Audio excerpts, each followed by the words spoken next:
eliyishumi kuLwesihlanu onyakeni ka-2020 kuyiphasika futhi elihlukile kunesilijwayele njengoba kune-lockdown edalwe ukubhebhetheka kwesifo COVID-19. Ibandla laseSheshi eNyukhasela eliholwa uFata Mlungisi Hadebe likwethulela nansi inkonzo yamazwi ayisikhombisa. Eyokuqala sizoyilethelwa umfundisi Thwala waseSheshi, eyesibili silethelwa umfundisi Mbambo waseSheshi eNatal, eyesithathu silethelwa umfundisi Dlamini waseSheshi eSwazini, eyesine silethelwa umfundisi Myeza waseSheshi eNatal, eyesihlanu silethelwa umfundisi Nyawo wasePresbyterian eNyukhasela, eyesithupha silethelwa umfundisi Mbuli waseSheshi eNatal, kanti eyokugcina ungesikhombisa solethelwa uFata Mlungisi Hadebe waseSheshi eNatal. Kodwa ngaphambi kokuba siqale, asemukele nanko umkhuleko uvula uza noFata Mlungisi Hadebe.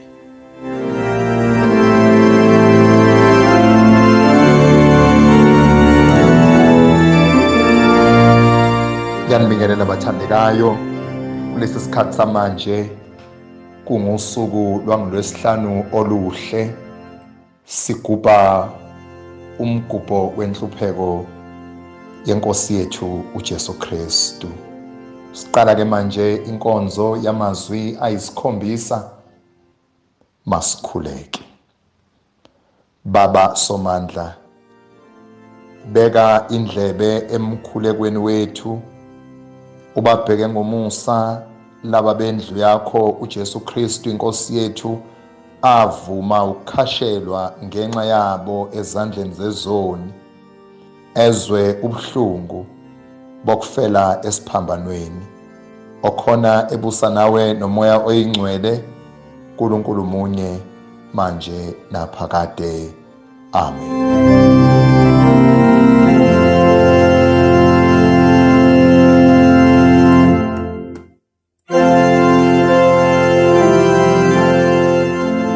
Izwi lokuqala liyatholakala encwadini ngokuloba kwaLuka ongcwele, isahluko esamashumi 23 ivesi elamashumi 34, uLuka 23 verse 34.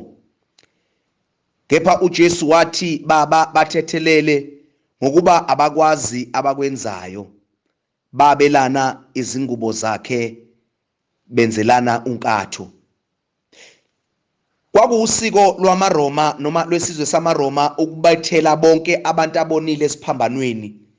Babeshawa kabuhlungu, babelinyazwa, babephathwa kabuhlungu, abanye babekhubazeka noma baphulwe amalungu omzimba. Kodwa uJesu simuzwa lapha ekhuluma amazwi aphambana nesimo noma aphambana nento adlula kuyo. Uthi Baba, ukhuluma noNkulunkulu, bathethelele ngokuba abakwazi abakwenzayo, bathethelele.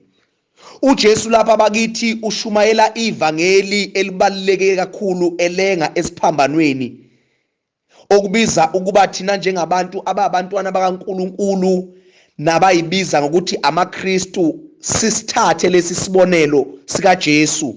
Kakade vele uJesu uthi asifunde kuye ngokuba uthobekile, umnene ngenhliziyo, uma ethi bathethelele abakwazi abakwenzayo. Kunabantu sihlobo sami angabe bakude nempilo, kodwa babambe amagqubu abantu ezinto abazenza eminyakeni eyadlule. Omunye uze asho kahle athi usibanibani mangimbheka ngiye ngizwe kuba khona into ekhuphukayo engicima la emphinjeni ngoba into eyayenza kimi ibhlungu. Lo muntu usho njalo umzalwane, uyimember ethize yebandla, ubhabhadisiwe, kodwa ubambelele igqubo, kodwa uyibiza ngomKristu. Kodwa sibona uJesu namhlanje, uJesu wethu, inkosi yethu, esifundisa inkonzo yokuthethelela. Hayi ukuthi sihlobo sami akakwenzanga kuwe, yebo ukwenzile.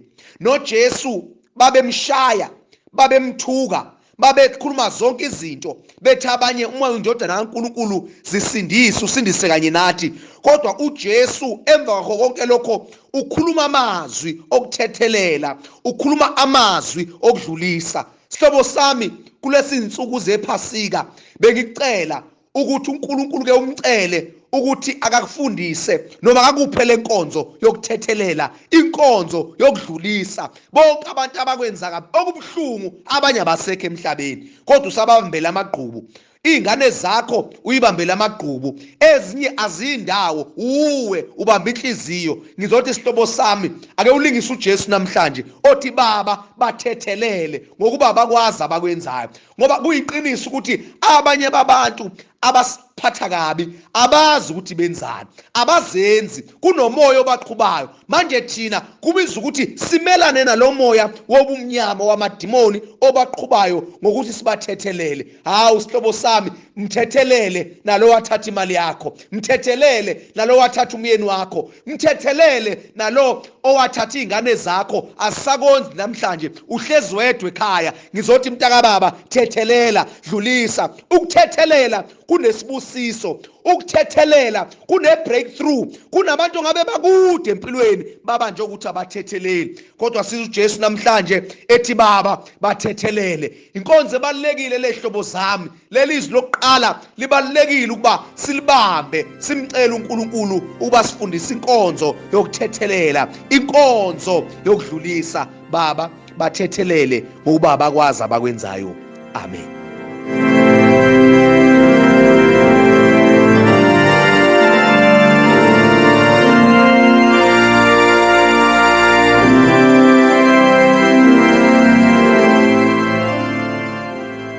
Ilizwi lesibili kumazwi ayisikhombisa libhaliwe kumvangeli uLuka chapter 23 ivesi eyodwa nje ka-43, lapho kufundeka khona kanje: wathi kuso, ngiqinisile ngithi kuwe, namhla uza kuba nami eparadisi.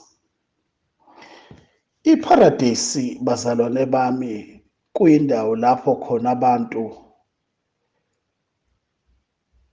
abahlala khona, abamqondo munye, abanhliziyonye, abakhuluma umbono wodwa, okuwumbono wombuso kaNkulunkulu. uJesu-ke simthola ethembisa iselelesi esizaziyo ukuthi sonile futhi sinamacala amakhulu eswenzile emphakathini, ongeke usifanise nathi thina esibuye sizenze ngathi izinto asizenzanga sizenzile. Leselelesi, njengoba nisazi isitori nonke, uJesu uyasethembisa uthi uzoba naso, kodwa bakafiki khona, kodwa uthembisa ukuthi uzoba naso eparadisi, usho besemhlabeni. Ngamanye amagama, isithembiso saseparadisi awusithole eparadisi, futhi impilo yaseparadisi awuyiphile eparadisi, kodwa uqale uthembiswe emhlabeni bese uyayiphila impilo yakhona usemhlabeni, ukuze uye eparadisi sewazi ukuthi kuphilwa ndlelani kule ndawo yakuyo, iphila impilo yakhona la ukhona kuqala. So lapha eparadisi kuyalinganwa, bazalwane bami, kuyalinganwa eparadisi. Akekho omkhulu nomncane, akekho nakho, akekho ngenakho. Bonke abantu bangabantwana bakaNkulunkulu. Ngamanye amagama, nathi lapha emhlabeni ukuze sizophila impilo yaseparadisi kumele silingane, kungabi khona ukubandlululana ngokobulili, ngobubuzwe, ngokukhuluma, ngokwesexuality nangezinye izinto ongazicabanga. Kufanele kube khona ukulingana ngokwe-economy, ngokwemihlaba esihlala kuyo, kube khona ukwelingana, ngoba indawo esithi siya kuyo akekho omkhulu kunomunye, kodwa bonke abantu bayalingana. Ngamanye amagama ngizama ukuthi kunina sengigcina zihlobo zami ukuthi asiphile impilo yaseparadise silapha emhlabeni. Umsunakho yabela bangenakho. Uthanda abantu bakaNkuluNkulu njengoba uzithanda wena. Siphile impilo yaseparadise. Amen.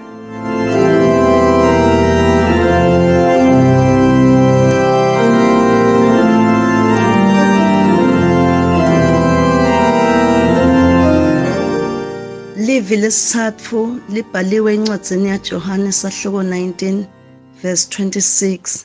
Jesu wabona unina nemfunzi labekathe beme khona lapho, ngako wase uthi kunina, make nanso indvodzana yakho. Kule livi lesithathu Jesu ubona make wakhe usesimeni lesimatima, akuhambi kahle, kubhlungu, kunetinhlungu lativako. Lesimo labeka kuso sasithi ngabe utibuka yena netinhlungu lativako, but iBhayibheli liyasifundisa ukuthi akanakanga buhlungu bakhe kuphela, kodwa wabona nebuhlungu bamake wakhe. Lokusho ukuthi kuyasifundisa njengelibandla laNkulunkulu ekutheni akunenzaba ukuthi sikusiphi isimo, akumele sisengame sitikhanze sesingasakhoni kumnaka lomnye umuntu loseceleni, ngoba uNkulunkulu usende sababantu bebudlelwane. Uyafuna uNkulunkulu ukuthi budlelwane sibende, uyafuna uNkulunkulu ukuthi sinakane, uyafuna uNkulunkulu ukuthi sithandzane, uyafuna uNkulunkulu ukuthi sicinise imindeni.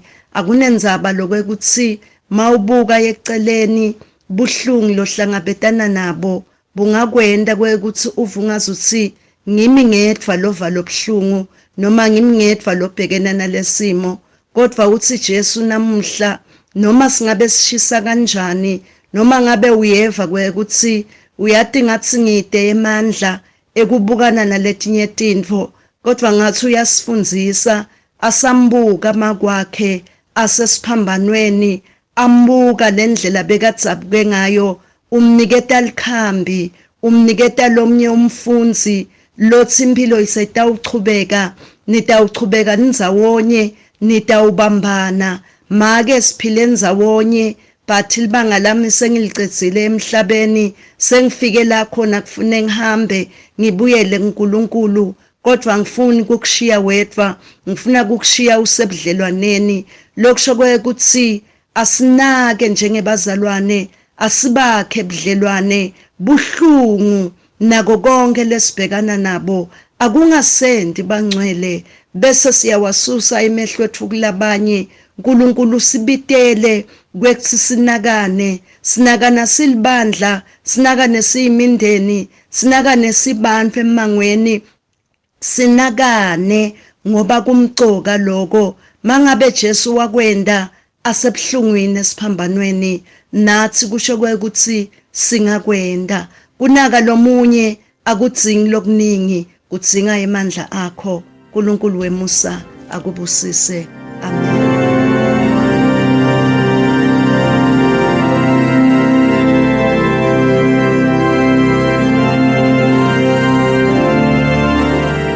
Izwi lesine litholakala encwadini Evangeli ngokaMark chapter 15 verse 34.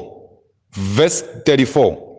Ngehora leshagalolunye uJesu wamemeza ngezwi elikhulu wathi, Eloi Eloi lama sabakthani, okungukuthi ngokhunyushwa, uNkulunkulu wami ngishelani na? Empilweni bazalwane ayikho into ebhlungu njengokuphila ungena uNkulunkulu. Ayikho into ebhlungu ukuphila ungazi ukuthi uNkulunkulu akasekho kuwe. Lapha sizwa izwi elithi uJesu ukhala uNkulunkulu, and okokuqala nqa ezwini sizwa uJesu address ubaba wakhe as uNkulunkulu. Kodwa yingoba ukuthi usezwa manje ukuthi usembeka kwiposition yethu thina abantu, thina sathatha inature kaNkulunkulu, ngoba umuntu ozothatha inature kaNkulunkulu, umuntu ozofika esiphambanweni alahleke lobuyena ebesethola uNkulunkulu.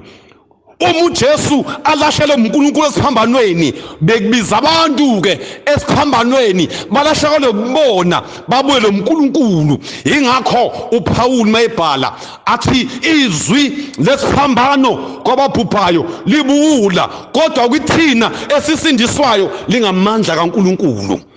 Ayikho into ebuhlungu njengokuphila ibandla lingazi uNkulunkulu ukuthi akasekho kulo.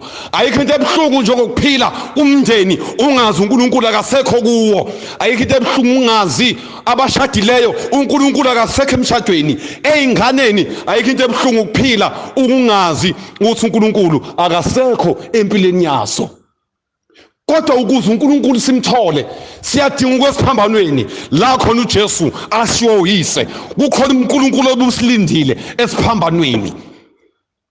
Namhlanje mini bengifisa ukuthi bonke labo impilo yabo engakazi ifike esiphambanweni le ndaba ithi idinga sikuye nothi sikwazi ukukhuluma ngaye, idinga sikuye ukuze yena abe kithi. Sengiyakhuleka ngifuna ukukhuleka nabantu abashiyiwe ihlobo zabo abayi namhlanje abayilutho empilweni. Wakhalela ukuthi ngashiywa umama empilweni yami akazange ngenzele lutho, ngashiwa ubaba akazange ngenzele lutho, ezinye izingane ontanga bami bayilokho abayikho ngoba banabazali. Lalela, nginobufakazi babantu uNkulunkulu abathema befike eCalvary ngempilo yabo komoya bahlangana noNkulunkulu, bahlangana nephakade labo, bahlangana nobizo lwabo laphakade, uNkulunkulu wahamba nabo. Kubuhlungu ukuphila ungena uNkulunkulu because yonke into iyahlehla kuwe. Wake phela wakhona umama ekuthiwa uHagari washiya umntwana wakho Ishmayeli phansi kwehlahla, kanti izulu lambona lathi Hagari ungamshiya umntwana, thatha umntwana nanka amanzi phambi kwakho. Waphuza umntwana noHagari baphila. Ngifuna ukuzothi wena namhlanje ihlobo sami ukhona uNkulunkulu owashiya uJesu ngenxa yakho.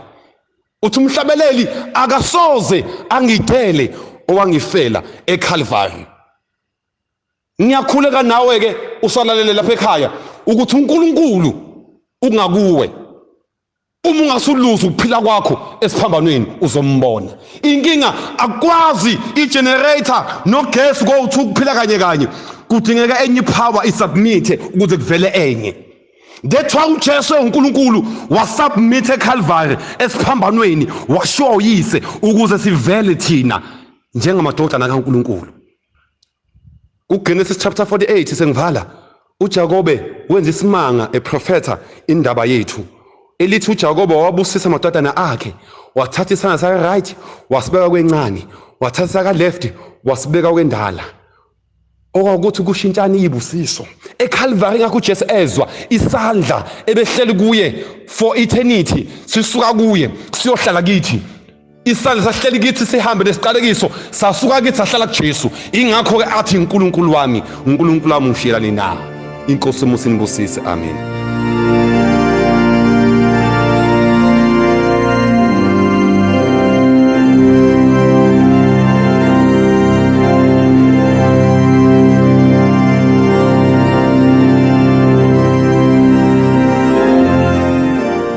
Izwi lesihlanu silithola ngokukaJohane uchapter 19 sifunda u28. Liyafundeka. Emva kwalokho uJesu ekwazi ukuthi konke sekuphelisiwe ukuba umbhalo ugcwaliseke wathi ngomile. Masithandaze. Baba, izwi lakho liyaphila. uNkulunkulu namandla onke, khuluma nathi ngezwi lakho ngoJesu Kristu inkosi yethu, amen. Bangcwele, sikwilizwi elesihlanu. Izwi lesihlanu yizwi losizi, lapho khona indodana yomuntu isihlushwe khona, yashaywa khona, yenziwa konke okubuhlungu khona. Izwi lesihlanu libonakalisa uJesu ubuntu bakhe ngokomuntu, liphinde lisibonise ubuNkulunkulu bukaJesu. uJesu ukhuluma lelizwi lesihlanu emva kokuthi amanzi aphele emzimbeni. negazi eselichithekile emzimbeni wakhe selichitheke kakhulu lapho mawubheka umzimba wakhe ngokukusho kubantu abazi izinto zempilo bathi uJesu manje beka dehydrated ngokwasemzimbeni. Kodwa ke mawulifunda kahle leli lizwi njengoba uJesu dehydrated ngokwasemzimbeni maqala ethi ngomile akakomelanga ukuthi athole amanzi lanka esiwaphuzayo masomile. Lithi iBhayibheli makathi ngomile ababulali bakaJesu bagijima bayothatha isponji basicomboza kuviniga ukuze bamnike. Bona engqondweni yabo bazitshela ukuthi uJesu womele amanzi laphuzwayo kanti uJesu manje akasonelanga amanzi ngoba bona izinto zikamoya zifihlakele kubo. Bagijima balanda uviniga bamlandula uviniga ukuthi bamphuzise kanti kulesikhathi uJesu kugcwalisekisa amazwi wencwadi yamaHubo u69 evesini ka29 lithi khona banginika inyongo ibe ngukudla kwami ekoneni kwami bangiphuzisa uviniga. Kugcwalisekisa isibhalo sokuthi abantu abebebulala uJesu endaweni yokuthi ngesikhathi la khona sekuphele konke emzimbeni wakhe ngokwenyama bona bamlethela uviniga ukumphuzisa kanti uJesu manje akasokomela amanzi aphuzwayo. Leli lizwi lisikhumbuza uJesu nengxoxo yakhe nomSamariya. UmSamariya mangabe encinza uJesu amanzi athi uJesu kuye mangabe bowazi umuntu ocela amanzi ngewena ucela kuya amanzi ngoba uJesu ungamanzi yena. Esikhathini samanje uJesu akasomelanga amanzi aphuzwayo kodwa uJesu sekomela ukulunga. uJesu sekomela ukuthi abantu basindiswe. Umela uJesu ukuthi abantu bayazi inkosi njengomsindisi. uJesu yazi konke sekwenzile kuphelile manje isikhathi sokuthi abuyele kubabakhe. Kodwa uJesu usazikhathaza ngathi njengoba siphila emhlabeni ukuthi siyaphila na siyamazi na uJesu njengenkosi nomsindisi. Uthi uJesu ngomile. Bangcwele nami ngifuna ukubuza namhlanje esikhathini samanje uJesu njengoba esesizini ekhuluma lamazwi athi ngomile wena womeleni na? uJesu womela ukulunga. uJesu womela ukuthi abantu baphile. uJesu womela ukuthi abantu balazi iqiniso. uJesu womela ukuthi abantu babuyisane noNkulunkulu wabo. Wena womeleni? Sihlobo sami ngiyakubuza namhlanje la uhlezi khona yini into yomele? Mhlawumbe womele ukuphiliswa, mhlawumbe womele ukuthola umsebenzi, mhlawumbe womele ukuthi ubuyisane nomndeni wakho. Ngiyakumema namhlanje ukuthi nawe uhlangane noJesu izinto zomele uJesu akwazi ukuzifezekisa njengolesikhathi alenge esiphambanweni ngomile. uNkulunkulu usho njalo namhlanje uthi ngomile. Nathi bangcwele siphila kwisikhathi esinjalo la khona mangabe sidinga izinto abantu esibathembile bangasiniki izinto esisidingayo.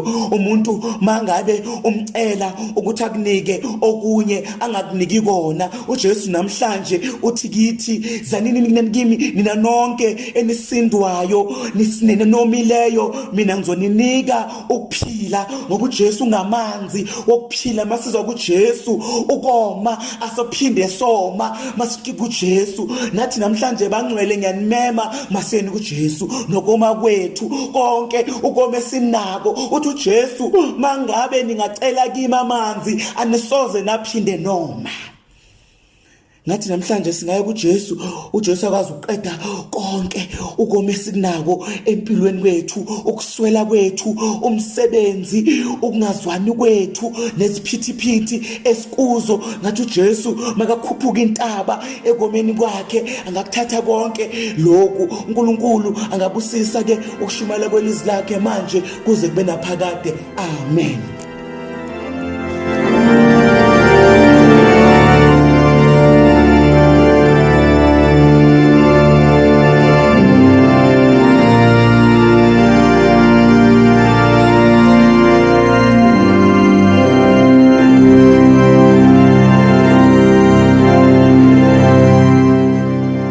Angibikelele bahlobo egameni elihle lenkosi yethu Jesu. Ngithi uKristu uyinkosi. Izwi lesithupha silithola lapha encwadini evangelini ngokaJohane isahluko seshumi nesishagalolunye isahlukwana esamashumi amathathu. John chapter 19 verse 30. Kwathi kuba uJesu ewemukele uviniga wathi ufeziwe wagebisa ikhanda wafa. iBhayibheli ke bahlobo noma izwi likaNkulunkulu lithi inkokhelo yesono ukufa. The wages of sin is death. Ma abantu noma umuntu uNkulunkulu esembekile ensimini izwi likaNkulunkulu lithi wamyala wathi mawudla emthini uzofa. So bawaka abantu bangam-obey uNkulunkulu njengoba sazi badisobheya badla emthini. Kwakufanele ke ukuthi uNkulunkulu noma ebathanda kangaka abantu ngoba uNkulunkulu wethu uNkulunkulu owuthando kodwa futhi uNkulunkulu olungile, he's a just God. Kwakufanele isono sihlawulelwe, icala likhokhwe. Kwaqala isikweletu seminyaka esaqala ensimini yase-Eden umuntu ekweleta uNkulunkulu. Bazama ke ngendlela yemthetho wesivumelwano esidala yokukhokhwa ngeyimbuzi nangeyinkomo nangamathole nangezimvu nangamajuba nangayo yonke uhlobo lwesilwane. Kwakumele kuchitheke igazi, kusherwe igazi okukulo ukuphila. Ngamanye amagama kwakufanele kube khona okujezayo endaweni yomuntu. Isiqalo nje simbona uNkulunkulu mayifika khona ensimini yase-Eden, athi mayifika afike abulala isilwane kunokuba abulala umuntu. Ngenxa yothando lwakhe abulala isilwane abembathise isikhumba sesilwane, okuwuphawu lokuthi umuntu bekufanele akhokhe kahlehle, bekumele akhokhe ngempilo yakhe. Kodwa manje icala lakhe umuntu bengakwazi ukulibhadala, ubengakwazi ukulikhokhela. So ke sabakhona isikweletu iminyaka neminyaka, bazama ngeyimbuzi kodwa icala langakhokheleka. Intukuthelo kaNkulunkulu yangagcwaliseka, yangeneliseka.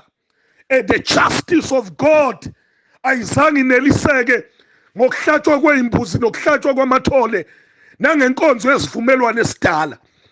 Uze athi ke umhlabeleli sasalwa sinecala, saboshwa ukufa sonke, kwabe kungekho umuntu wokusindisa abantu. Athi nguye wasibona sihlezi sinokona, waba nosizi ngathi wathanda ukusihlenga.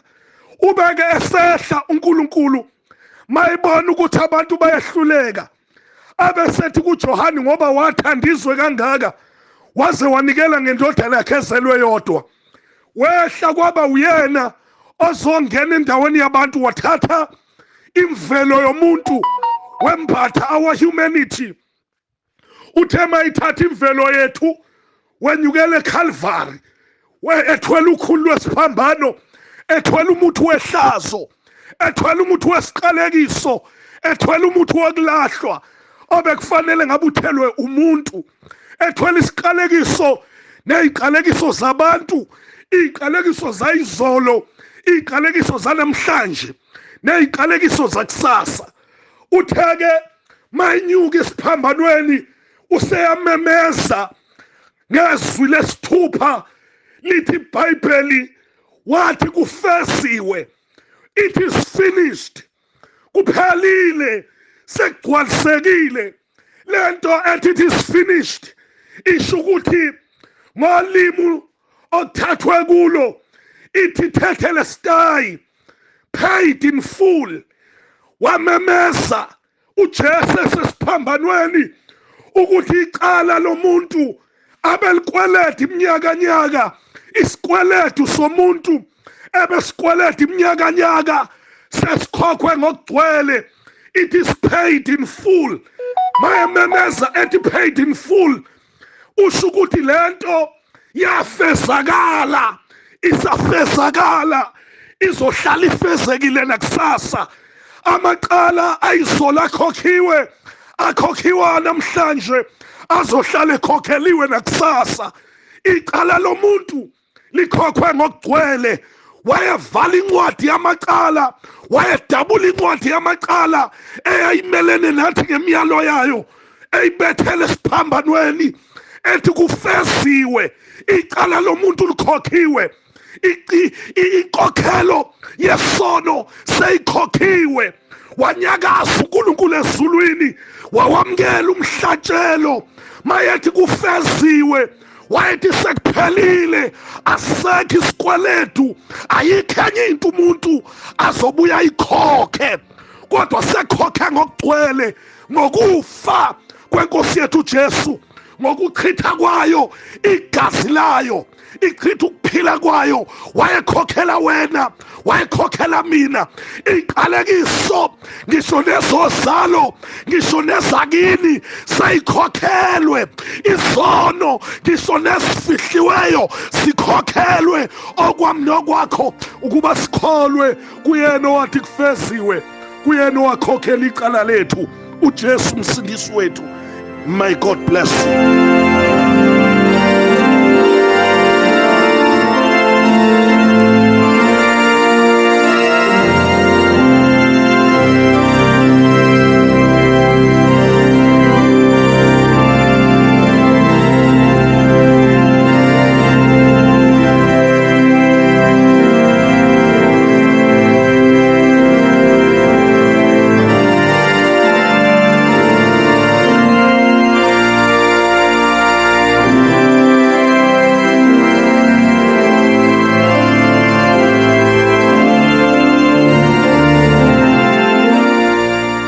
Izwi lesikhombisa, Luke chapter 23 verse 46.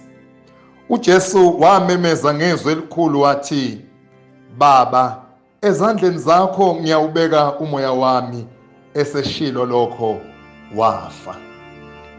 Leli izwi esilitholayo kuLuka 23, uJesu usesiphambanweni. Ulisho uJesu lelizwi kungelokugcina andukuba afe.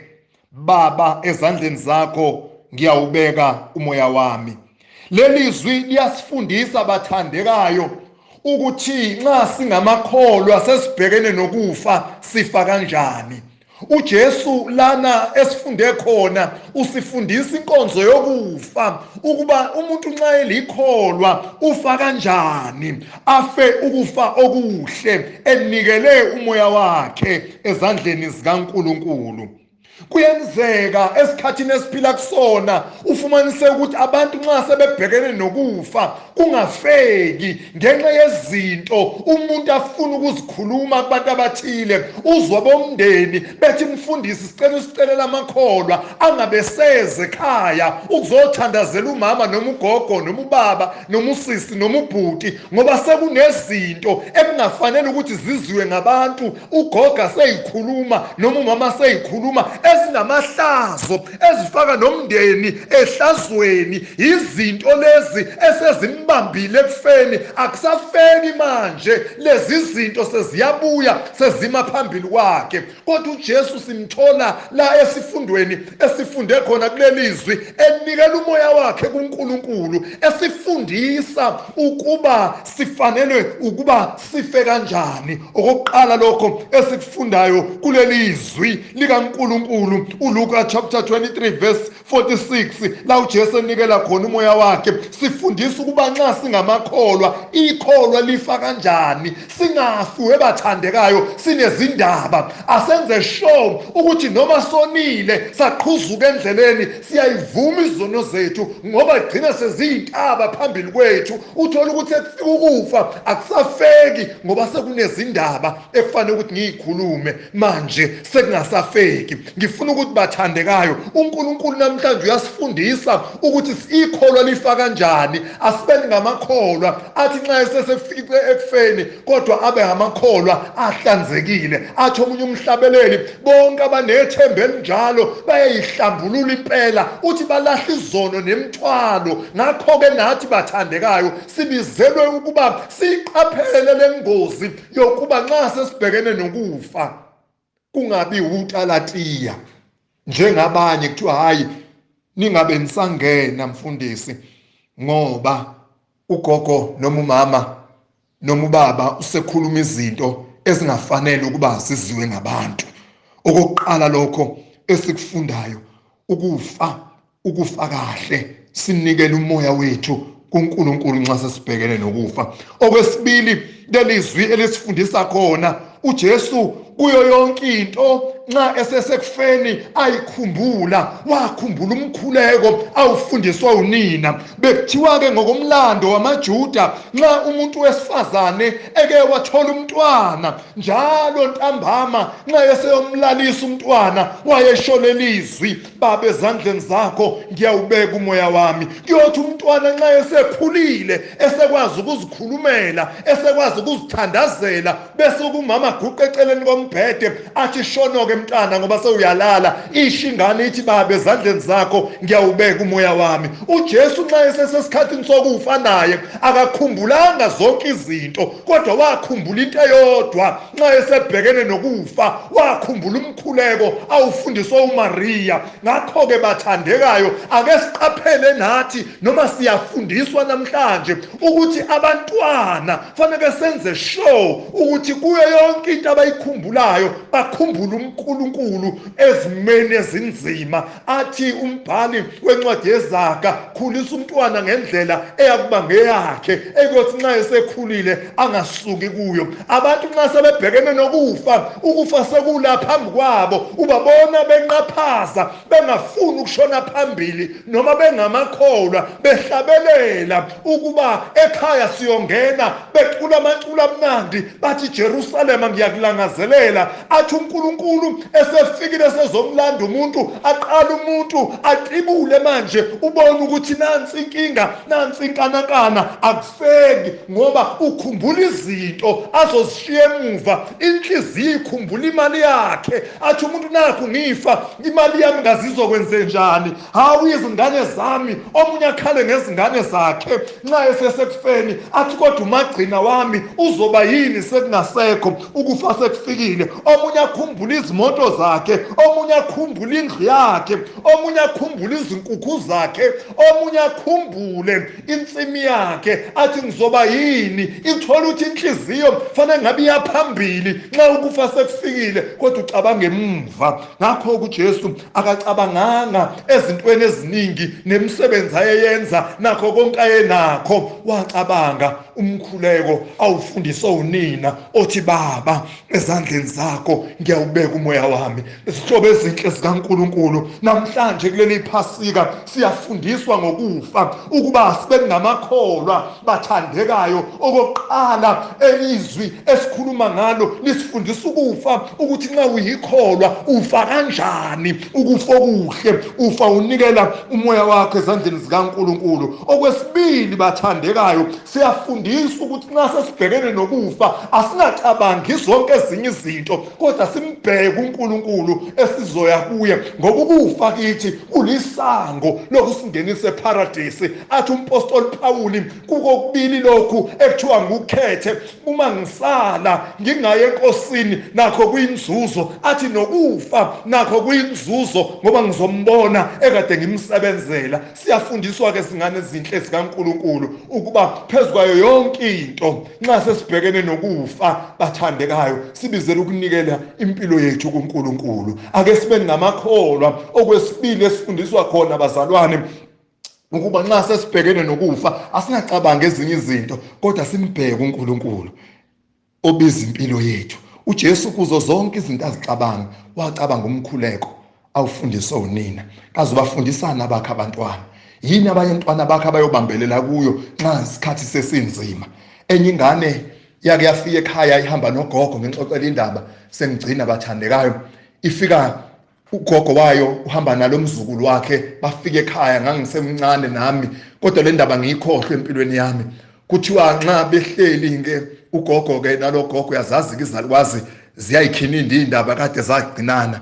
Bathe bebexoxa kwasho ukuthi manje sekushaya isikhathi sekuntambama isithi lengane gogo asambe siye ekhaya naku 6 esezoshaya sisemzini yabantu athi uyaziba ugogo isho lengane ithi gogo asihambe sekuyoshaya u6 manje bese nami ngicike lento eshiwe yilengane ngoba phela ndiphazamisa abantu abadala bexoxa bese ngithi mina yini ujahene ekhaya yeka abantu abadala basaxoxa ithi phela ngo6 ekhaya thina siyachela ugogo ufundisa ingane yakhe ukuthi njalo ngo6 lapha ekhaya ithemba lethu mntanami lisebhakedeni nasemshanelweni phuma uchele ukuze sivikeleke kodwa izingane zabantu abakholwayo zifundiswa ukuba njalo ngo6 ziyaguqa zibheke kulo osizo lwethu elisegameni lakhe owenzile izulu nomhlaba therefore zifundisa izingane zakho ukuba nxa sayibhekene nezikhathi ezinzima zimkhumbule uNkulunkulu uyifundisane zakho uJesu wakhumbula umkhuleko kaMaria wena zakhe ingane ziyokhumbulana nxa sayibhekene nobunzima empilweni nathi siyafundiswa ke njengamakholo ukuba sifeni kahle nxa sesifika ekufeni okwesibili asingacabanga izinto zezwe athi umunye umhlabele lamaguga lelizwe ayosala emathuneni baba ezandleni zakho ngiyawubeka umoya wami Nkosi yomusa nibusise amen.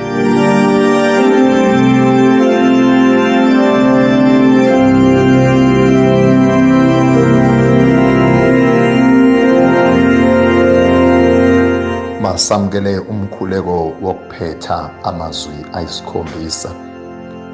Nkosi, yehlisela isibusiso sakho esicebileyo kubantu bakho ekade bekhumbula ngenhlonipho ukufa kwendodana yakho benethemba eliqinileyo lokuvuka. Makuthi ukholo lwabo lube ngoluya luqina, baqiniswe nangensindiso yabo yaphakade. ngoJesu Kristu inkosi yethu okhona ebusana nawe nomoya ingcwele uNkulunkulu munye njalo manje naphakade amen. I love you Sky Size. uNkulunkulu abe nawe.